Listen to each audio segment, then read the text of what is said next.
Hello guys, welcome back. इस lecture में हम एक्सरसाइज करवाएगा, जितना हो सकता है देखते उतना करवाएगा। हम लोग का एक्सरसाइज मतलब ऐसे चैप्टर तो हम लोग का समझाना पूरा खत्म हो गया।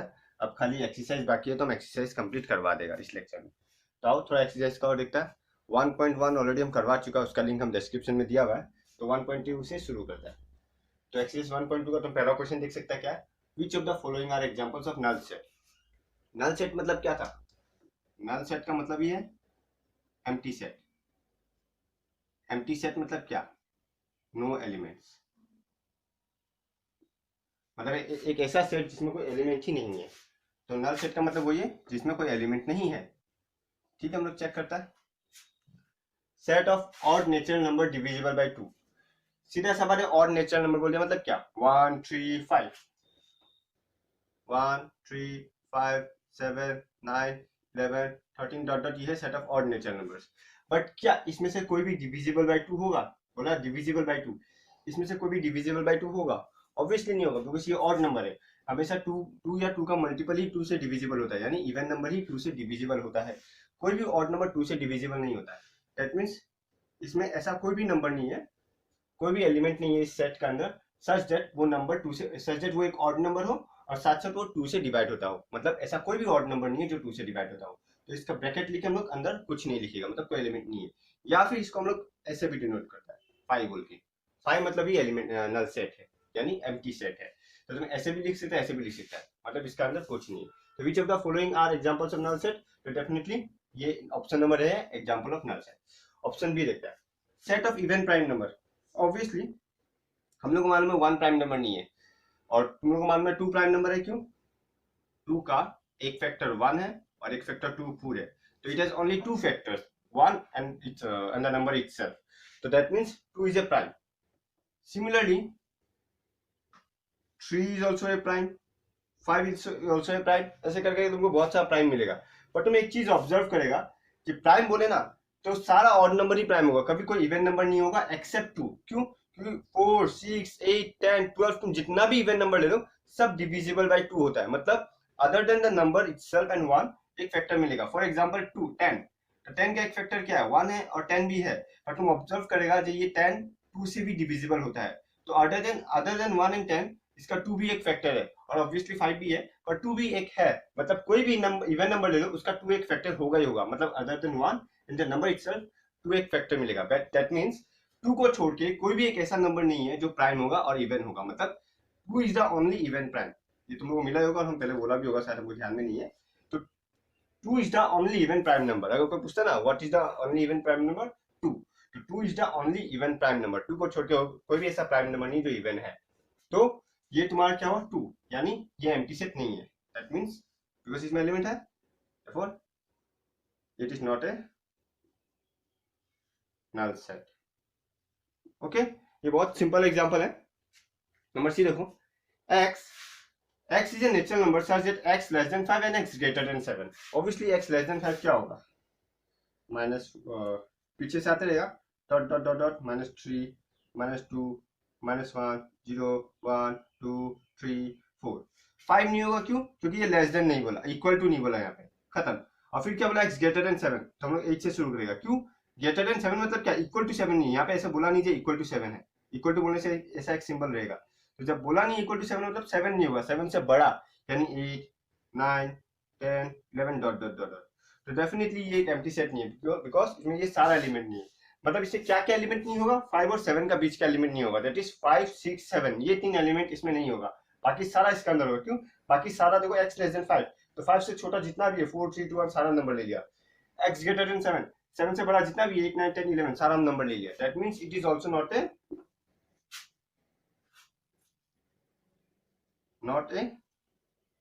नल सेट। फिर आता है y such that y is a point common to any two parallel lines। ये भी हम लोगों का नल सेट है। क्यों? क्योंकि हम यहाँ पे समझा रहे हैं ये एक पैरेलल लाइन है, ये एक पैरेलल लाइन है। तो क्या तुमको कोई भी दो पैरेलल लाइन का पॉइंट कॉमन मिलेगा? ऑब्वियसली नहीं मिलेगा। अगर तुम कोई पॉइंट यहाँ पे लेता है, ये पॉइंट यहाँ पे है, तो ये पॉइंट यहाँ पे कभी नहीं होगा। क्यों? कि ये दो लाइन पैरेलल है और ये दोनों कभी इंटरसेक्ट नहीं करेगा। मतलब क्या? ये दोनों लाइन का कोई भी एक पॉइंट ऑफ इंटरसेक्शन नहीं होगा। मतलब ये दोनों का बीच में कोई पॉइंट कॉमन होगा ही नहीं। मतलब ऐसा कोई पॉइंट है ही नहीं जो कि दोनों पैरेलल लाइन में हो, कॉमन पॉइंट है ही नहीं जो दोनों लाइन में हो, दैट मींस ये भी एक नल सेट है। ओके, यहाँ पे भी वही लिखना है तुमको, it is a null set, it is a null set. Okay, it is a null set, it is not a null set, it is a null set. Okay, क्यों? क्योंकि ऐसा पॉइंट, ऐसा एक भी पॉइंट नहीं है जो दोनों पैरेलल लाइन में एक साथ कॉमन हो। अगर एक यहाँ पे है तो जरूरी नहीं है कि ये पॉइंट यहाँ पे होगा, क्यों? क्योंकि ये दोनों कभी इंटरसेक्ट नहीं करता, बिकॉज दोनों पैरेलल लाइन है। तो बहुत सिंपल था क्वेश्चन नंबर 1, जस्ट बोला which of the following are examples of null set और नॉट। ये तुम्हारा एमसीक्यू में 1 मार्क में दे सकता है, ज्यादा से ज्यादा, और कहीं देगा नहीं। ओके, नेक्स्ट आता है which of the following sets are finite और इनफाइनाइट। तो हम फाइनाइट और इनफाइनाइट का डेफिनेशन बोला था। फाइनाइट मतलब जिसमें फाइनाइट नंबर ऑफ एलिमेंट्स हो, फाइनाइट नंबर ऑफ एलिमेंट्स मतलब काउंट करने लायक एलिमेंट्स हो, जिसमें हम काउंट एक अप टू तक काउंट कर सकते हैं। जैसे हम बोल सकते हैं इसमें 10 एलिमेंट्स है, इसमें 100 एलिमेंट्स है, इसमें 150 एलिमेंट्स है, ऐसे हम बोल सकता हो, जिसका कोई फाइनाइट नंबर हो काउंट करने के बाद। For example the set of months of year, तो ये क्या है? Set of months of year क्या होता है? जनवरी, फरवरी, मार्च, अप्रैल, मई, जून, जुलाई, अगस्त, सितंबर, अक्टूबर, नवंबर, दिसंबर, हम लिख लिया। अब ये फाइनाइट है या नहीं वो देखो, काउंट करो, 1 2 3 4 5 6 7 8 9 10 11 12। तो डेफिनेटली इसमें कितना एलिमेंट है? 12 एलिमेंट है, मतलब इसको हम काउंट कर पाया। इसमें काउंट कर पाया मतलब काउंटेबल, एक्चुअली काउंट का अलग डेफिनेशन होता है। फाइनाइट के लिए बस तुमको देखना चाहिए इसका एक एंडिंग हो, इस सेट में ये कंटिन्यू ना हो रहा हो। फॉर एग्जाम्पल ये देख लो, जब 1 2 3 लिया, इसका क्या कोई एंड है? नहीं है, क्योंकि हम लोग को मालूम नहीं नंबर कहां तक जा रहा है, तो ये इनफाइनाइट है, इसको हम लोग बोलते हैं इनफाइनाइट सेट। और इसका हम लोग मालूम है कहां तक जा रहा है? दिसंबर तक जा रहा है, दिसंबर के बाद और है ही नहीं कोई मंथ, तो ये क्या है? फाइनाइट है। तो फाइनाइट और इनफाइनाइट का मीनिंग वही है, एक्चुअली काउंटेबल अलग होता है, और अगर जिसको हम लोग काउंट कर सकता है वो डेफिनेटली फाइनाइट होता है, ये हम लोग बोल सकता है। नहीं वैसे नहीं बोल सकता, जरूरी नहीं है, सॉरी, बट या तुम देख लो ये फाइनाइट है, मतलब डेफिनेशन तुम लोग आगे मिलेगा डिग्री लेवल में। अगर तुम लोग डिग्री लेगा तो एक्चुअली काउंटेबल अलग मीनिंग होता है, ये इनफाइनाइट में भी काउंटेबल होता है, पर वो तुम लोग अभी नहीं चाहिए, तो तुम लोग जब मिलेगा तब देखा जाएगा। अभी तुम लोग इतना समझ सकते हैं फाइनाइट के लिए मतलब इसमें फाइनाइट नंबर ऑफ एलिमेंट्स है, मतलब वहां तक जहां तक तुम देख सकता है, मतलब खत्म हो रहा हो, कहीं पे एंड हो रहा हो, और यहाँ पे कहीं पे एंड नहीं हो रहा हो, तो ये फाइनाइट इनफाइनाइट है। सिमिलरली देखो यहाँ पे एंड हो रहा है 100 के बाद और कहीं नहीं जा रहा है, तो ये फाइनाइट सेट है। यहाँ पे देखिएगा the set of positive integer greater than 100 से बड़ा मतलब क्या? 101 102 103 104 डॉट डॉट डॉट कहां तक जा रहा है पता नहीं, बिकॉज इसमें बोला नहीं है कहां तक जा रहा है। तो ये 101 से शुरू हो रहा है, क्यों? क्योंकि ग्रेटर देन 100 बोला हम लोगों को, और अगर ग्रेटर देन 100 बोल दिया मतलब क्या? 101 102 103 डॉट डॉट डॉट जाता रहेगा, पर कहां तक जा रहा है वो इसमें नहीं बोला, मतलब पता नहीं कहां तक जा रहा है। तो ये भी तुम्हारा हो गया इनफाइनाइट सेट। ओके, अब ये देखते हैं set of prime number less than 99, 99 से छोटा, तो हम लोग शुरुआत करते हैं किससे? 2 3 5 7 9 फिर सो नॉट 9 11, अच्छा डॉट डॉट डॉट जाते रहेगा। पर तुम देखो 99 से छोटा मतलब क्या? 99 के आगे कोई एक नंबर आएगा, जैसे कि 97, ये एक प्राइम नंबर है, इसका 98 प्राइम नंबर नहीं है, 99 प्राइम नंबर नहीं है, खत्म। मतलब क्या? अल्टीमेटली प्राइम नंबर तुम काउंट शुरू करो पर 97 तक रुक जाएगा, उसके बाद नहीं जा सके, क्यों? क्योंकि इसमें बोली दिया लेस देन 99, सो ये फाइनाइट है। ओके, तो ये फाइनाइट सेट है। तो बहुत सिंपल था। अब हम अगला क्वेश्चन क्या था? Question number 3। क्वेश्चन नंबर 3 देखता है, और उससे पहले हम एक चीज इसमें बता देता नंबर ई में, जो हम बताया नहीं। हमको कैसे पता चला कि शुरुआत 2 से भी हो सकता है? इसका पीछे -2 है, -3 है, -5 है, ये भी तो है, तो हमको पता कैसे चला 2 से होगा? तो हम पहले बता देता है, प्राइम नंबर सिर्फ नेचुरल नंबर में होता है, नेगेटिव नंबर में कभी भी प्राइम नंबर नहीं होता है, और नेचुरल नंबर का शुरुआत ही 1 से होता है, और 1 प्राइम नंबर नहीं है।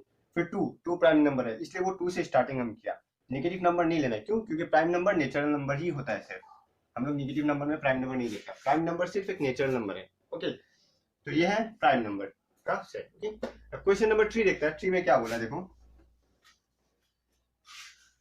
Which of the following sets are finite or infinite? वही बात है जो क्वेश्चन नंबर 2 में था, बस इस बार खाली स्टेटमेंट दिया है। Question number 8, the set of lines which are parallel to x axis. Suppose ये ले लेता हूं, ये एक्स है, वाई है, ये 1 2 3 4 5 6 डॉट डॉट जाता रहेगा। तो हम एक लाइन बना रहा है which is parallel to x axis. Obviously ये एक लाइन है जो कि एक्स एक्सिस ये हम लोगों का एक्स एक्सिस के पैरेलल है, और ये भी एक लाइन है जो एक्स एक्सिस से पैरेलल है, ये भी एक लाइन है जो एक्स एक्सिस से पैरेलल है, ये भी एक लाइन है जो एक्स एक्सिस से पैरेलल है, ये भी एक लाइन है जो एक्स एक्सिस से पैरेलल है, इवन नीचे भी एक लाइन होगा जो एक्स एक्सिस से पैरेलल है। तो ऐसा बहुत सारा लाइन है जो एक्स एक्सिस से पैरेलल है। मतलब इस लाइन का एंड नहीं है, तुम जितना चाहो उतना लाइंस बना सकते हो। मतलब क्या, एक एंड नहीं है सेट में, मतलब अनलिमिटेड लाइंस है। जिसमें लिमिटेड लाइंस हो उसको बोलता है फाइनाइट सेट, और जिसमें अनलिमिटेड हो, प्रॉपर वर्ड भी हो सकता है इसके लिए, जिसमें अनलिमिटेड हो मतलब तुम बोल ही नहीं सकता कितना है, उस टाइप का बोलता है इनफाइनाइट। तो डेफिनेटली हम लोग का ये क्या हुआ, इनफाइनाइट, बिकॉज इसमें तुम लाइंस काउंट नहीं कर सकते, कितना सारा, बहुत सारा, तुम जितना चाहे उतना बना सकता है इसमें। सो ये हो गया हम लोग का इनफाइनाइट। ओके, नेक्स्ट है the set of letters in the English alphabet. Obviously set of letters in the English alphabet क्या होता है, A B C D E F dot dot dot X Y Z. तो Z तक खत्म है, ये हम लोग का है सारा लेटर्स जो इंग्लिश अल्फाबेट में होता है, ए से लेके जेड तक। उसके बाद कुछ नहीं होता है, मतलब ये लिमिटेड है, इसमें हम लोग काउंट कर सकते हैं, ये लिमिटेड है अप टू जेड, और हम लोग मालूम है टोटल 26 है। सो ये हम लोग का हो गया फाइनाइट, बिकॉज ये लिमिटेड है, इसके बाद और नहीं है। जहाँ पे डॉट डॉट डॉट आ जाता है, मतलब एंडिंग नहीं है या शुरुआत नहीं है, उसको बोलते हैं हम लोग इनफाइनाइट। पर ये क्या हुआ, finite. Okay, the set of numbers which are multiple of 5। Multiple of 5 मतलब क्या, 5 का टेबल ही लिखना है हम लोगों को। तो ये क्या हुआ, 5 10 15 20 25 30 dot dot dot up to पता नहीं कहां तक, बिकॉज तुम जितना नंबर बड़ा नंबर लेगा उतना बड़ा नंबर तुमको मिलेगा 5 का मल्टीपल। फॉर एग्जांपल 1000 5 का मल्टीपल में आता है, 1 लाख 5 का मल्टीपल में आता है, 1 करोड़ भी 5 का मल्टीपल में आता है। तो एंड नहीं है, शुरुआत हो गया, because the set of numbers which are multiple of 5, तो हम 5 से स्टार्ट कर दिया, पर उसका एंड नहीं है। ओके, सो ये भी हम लोगों का इनफाइनाइट ही है। Next, the set of animals living on the earth. Earth में कितना एनिमल्स है तुम बोल सकेगा, ऑब्वियसली नहीं बोल सकेगा, क्योंकि अनलिमिटेड एनिमल्स है। तुम काउंट कर सकते पर कितना तक है, तुम इवन तुम अपना एरिया में नहीं बोल सकेगा कितना एनिमल्स है। So the set of animals living on earth is infinite. वो अलग बात है, एक सर्वे कंडक्ट करे वैसे अलग बात है, पर normally infinite set. The set of circles passing through origin. ठीक है, सपोज ये ओरिजिन है, एक सर्कल होगा जो ओरिजिन से पास करना है, तो हम ये एक सर्कल बना लिया जो ओरिजिन से पास किया। ओके, ये एक सर्कल है जो ओरिजिन से पास किया, ये ओरिजिन है। ओके, पर क्या यही एक सर्कल है जो ओरिजिन से पास हो सकता है, ये भी तो एक सर्कल है जो ओरिजिन से पास होता है, ये भी एक सर्कल है जो ओरिजिन से पास होता है, ये भी एक सर्कल है जो ओरिजिन से पास होता है। इवन कितना है, तुम बहुत बड़ा सर्कल भी ले सकते हो जो ओरिजिन से पास होता है, ऐसा करके। सॉरी, तो तुम एक पॉइंट में infinite number of circles draw कर सकते हो, मतलब अनलिमिटेड सर्कल्स ड्रॉ कर सकता है। सो ये भी हम लोगों का क्या होगा, इनफाइनाइट सेट। तो फाइनाइट और इनफाइनाइट सेट निकालना इजी है, कोई टफ नहीं है। तुम लोग ट्रू फॉल्स में दे सकता है, या फिल इन द ब्लैंक्स में दे सकता है, या एमसीक्यू में दे सकता है। ये सब चीज 1 मार्क का आएगा, आने से कुछ खास है नहीं। तो ये था हम लोग का नंबर 3।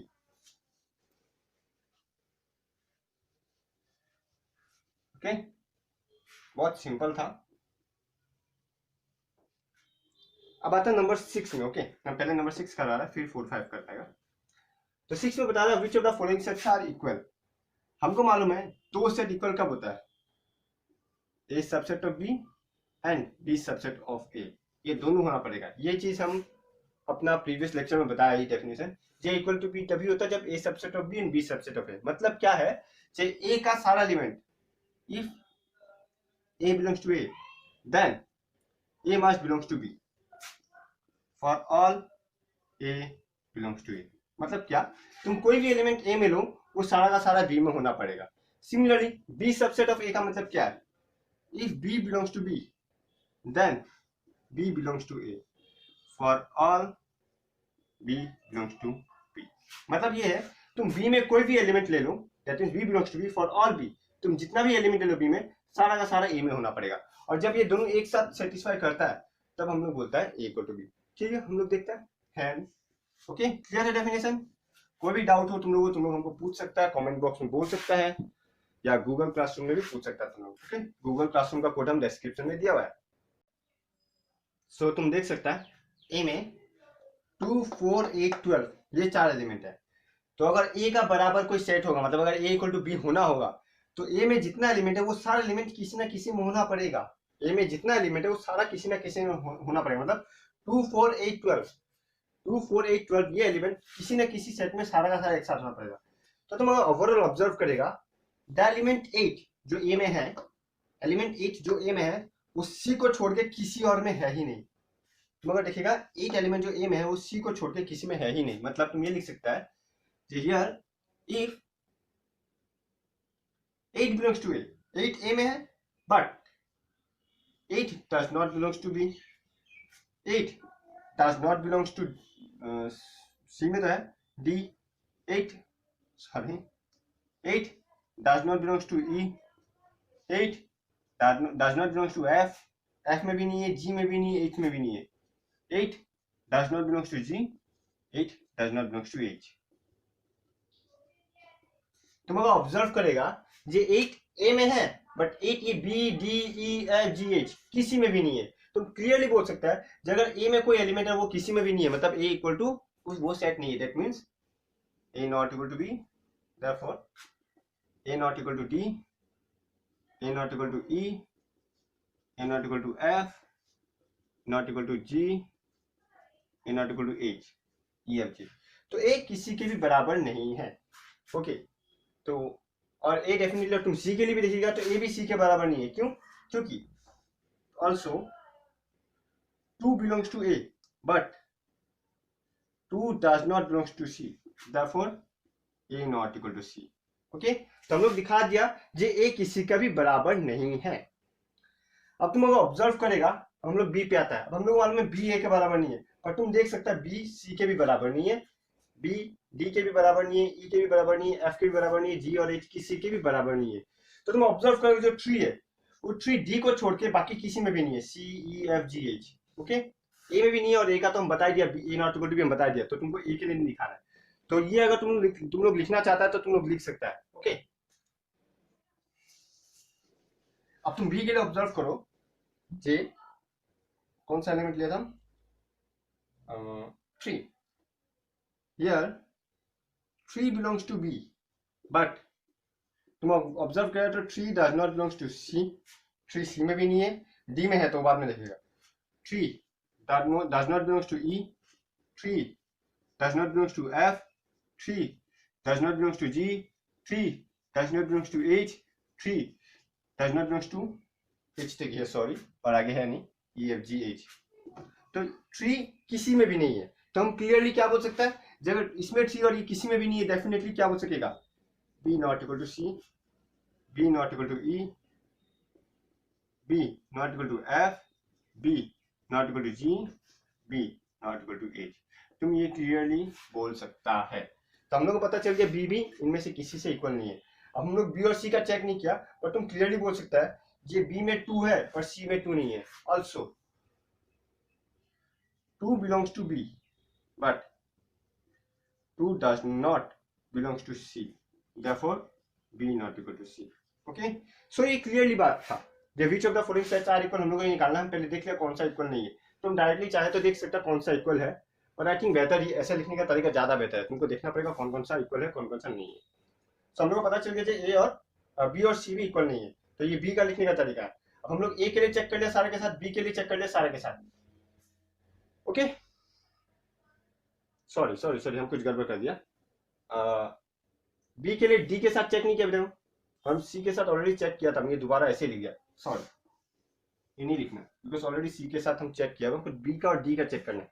तो तुम बी का ऑब्जर्व कर सकता है, बी में क्या किया 1 2 3 4 है और डी में भी क्या है 3 1 4 2 है, मतलब भले ही उल्टा उल्टा है पर जो बी में है वही डी में है नहीं। देखो बी में 1 2 3 4 है और डी में भी 3 1 4 2 है, मतलब 1 2 3 4 1 2 3 4 दोनों है, मतलब बी और डी इक्वल है।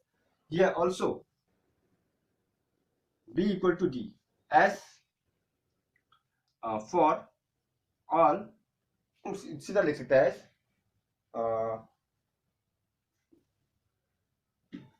B is a subset of D and D is a subset of B। तुम ये लिख सकेगा क्यों, क्योंकि B D का सबसेट है बिकॉज B का सारा एलिमेंट D में है और D भी B का सबसेट है बिकॉज D का सारा एलिमेंट B में है। सो B subset of D and D subset of B है, मतलब क्या B इक्वल टू D होगा, इसलिए तुम क्लियरली बोल सकता है बिकॉज B और D का सारा एलिमेंट सेम है। तो हम लोग को पहला इक्वल सेट मिल गया क्या है B इक्वल टू D। ये अब नेक्स्ट जाता है सी के लिए चेक करता है। अब हम लोग सी को ए और बी के साथ चेक नहीं करना, क्यों? क्योंकि ऑलरेडी ऊपर चेक कर चुका हम लोग। अब सी को बाकी के साथ चेक करेगा। ओके, सी को बाकी के साथ चेक करो। अब तुम सी में ऐसा एलिमेंट ढूंढो जो किसी में भी नहीं है। ऑब्वियसली तुम 10 8 ले लो, 12 ले लो, 14 ले लो, तुमको दिखेगा जो किसी में भी नहीं है। तुम क्लियरली बोल सकता है here 12 belongs to C, but 12 does not belongs to D, 12 does not belongs to E, 12 does not belongs to F, 12 does not belongs to G, and 12 does not belongs to H. 12 किसी में भी नहीं है। तुम clearly बोल सकता है therefore C not equal to D, C not equal to E, C not equal to F, C not equal to G, and C not equal to H बोल सकता है। बिकॉज एक ऐसा एलिमेंट है जो सी में है पर D E F G H में नहीं है। तो तुम क्लियरली यहाँ से क्या बोल सकता है जे ये सारा इक्वल नहीं है। अब तुम सी को भी सारे के साथ चेक कर लिया, बचा क्या? डी को। अब तुमको ऑब्वियसली डी को एबीसी के साथ चेक नहीं करना, क्यों? क्योंकि ऑलरेडी डी का हो गया इन लोगों के साथ। अब डी को किसके साथ चेक करना? ई एफ जी एच। चलो चेक करते हैं। तुम अगर देखेगा डी में 2 है पर बाकी किसी में भी 2 नहीं है। डी में 2 है पर यहाँ नीचे में कहीं पे भी 2 नहीं है। Here 2 belongs to D, but 2 does not belongs to E, 2 does not belongs to F, 2 does not belongs to G, 2 does not belongs to H. तो तुम क्लियरली क्या बोल सकता है? D not equal to E, D not equal to F, D not equal to G, D not equal to H. ये clearly observation का ऊपर है। तुम लोगों को बस ऑब्जर्व करना है कि कौन सा एलिमेंट किसमें है, कौन सा एलिमेंट किसमें नहीं। तुम चाहे तो लिख सकता था here 1 does not belongs to D, so 1 does not belongs to F, G, पर H और E रह जाता। तो हम एक ऐसा एलिमेंट लेगा जो किसी में भी नहीं है, तो क्या एक बार में सारा नॉट इक्वल दिखा सकेगा हम। ओके, तो ये था हम देख लिया डी के साथ। अब हम चेक करेंगे ई के साथ। तुम क्लियरली यहां से देख के बोल सकता है ई और जी इक्वल है। Here E equal to G as E is a subset of G and G is a subset of E. क्यों? E का सारा एलिमेंट यानी -1, G में है 1, -1, बस ऑर्डर अलग है, सिग्निफिकेंट ऑर्डर अलग है, बट E और G इक्वल है बिकॉज सारा एलिमेंट है। तो हम लोग बोल सकते हैं E subset of G and G subset of E, therefore E equal to G। अब तुमको चेक करना क्या बाकी है? E का F और H के साथ। तो तुम क्लियरली बोल सकता है -1 also -1 belongs to E, but -1 does not belongs to F and -1 does not belongs to H. Therefore, E not equal to F and E not equal to H. तो तुम E का भी बाकी नीचे का सारे के साथ चेक कर लिया। E का ऊपर के साथ चेक नहीं करना, क्यों? क्योंकि तुम ऑलरेडी A और B C D का चेक करते समय देख लिया A और E इक्वल है या नहीं। तब E का नीचे के साथ साथ चेक कर लिया। अब बचा क्या? F G H। तो तुम क्लियरली बोल सकते हैं, देखो F में अगर देखेगा ये F में G 9 है, A है, ये A है, और G और H में A है ही नहीं।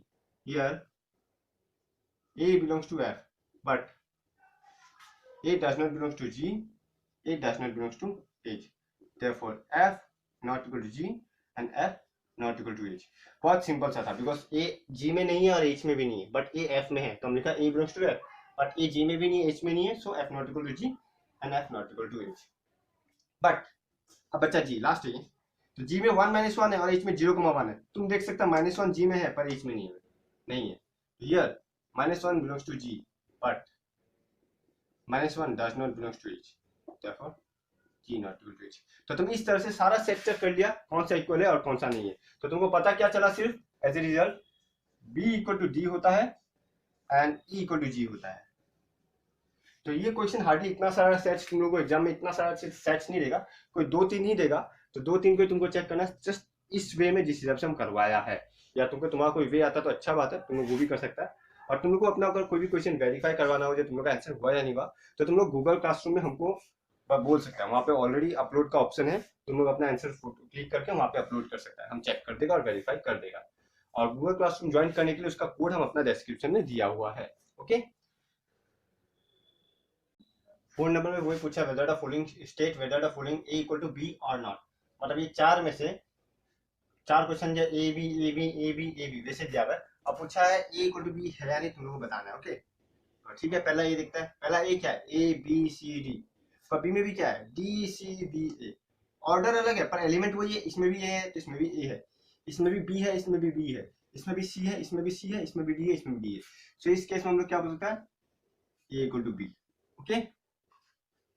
सिमिलरली नंबर 2 में देखो 4, 8, 12, 16, 8, 4, 16, 18, तो तुम क्लियरली बोल सकते हो इसमें 12 है पर इसमें 12 नहीं है, तो तुम क्या बोल सकता है कि A not equal to B, because इसमें 12 है बट इसमें 12 नहीं है। Clearly here 12 belongs to A, लिखने का तरीका वही है, but 12 does not belongs to B, therefore a not equal to b।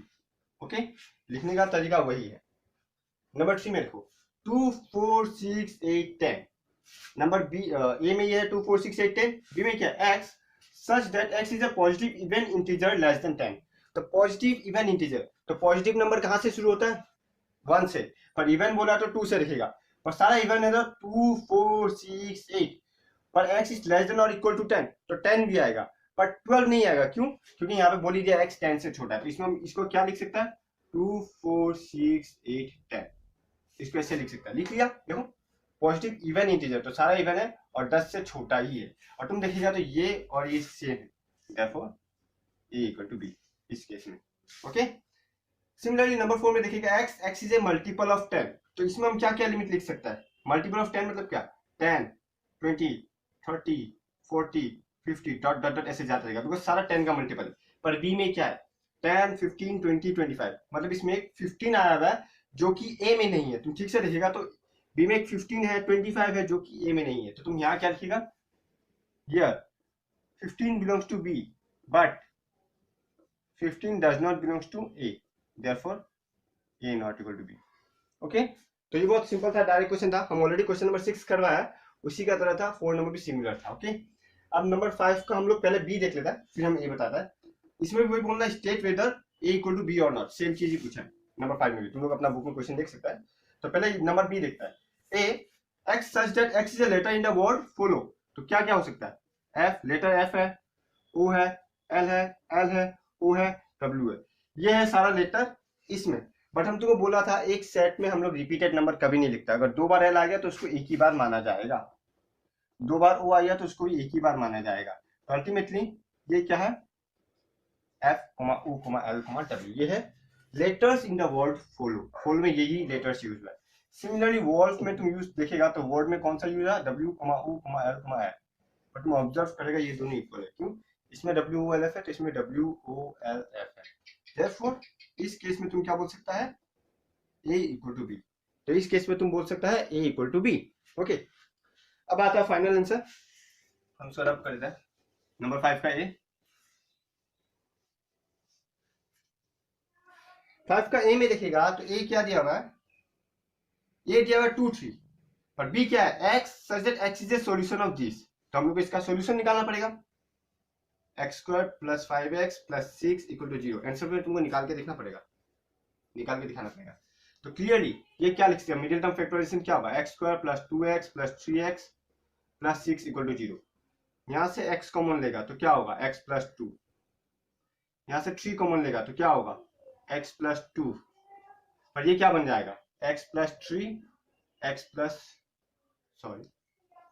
x plus 2 is equal to 0। देखो यहां से क्या मिलेगा x इक्वल टू -3 और x इक्वल टू -2, तो सेट b क्या होगा सॉल्यूशन, पर सॉल्यूशन क्या है -2, -3, ये दो सॉल्यूशन है। तो सेट b क्या अल्टीमेटली सॉल्यूशन ऑफ दिस, पर इसका सॉल्यूशन क्या है -3, -2, तो हमने क्या -3, -2 या फिर -2, -3 एक ही बात है।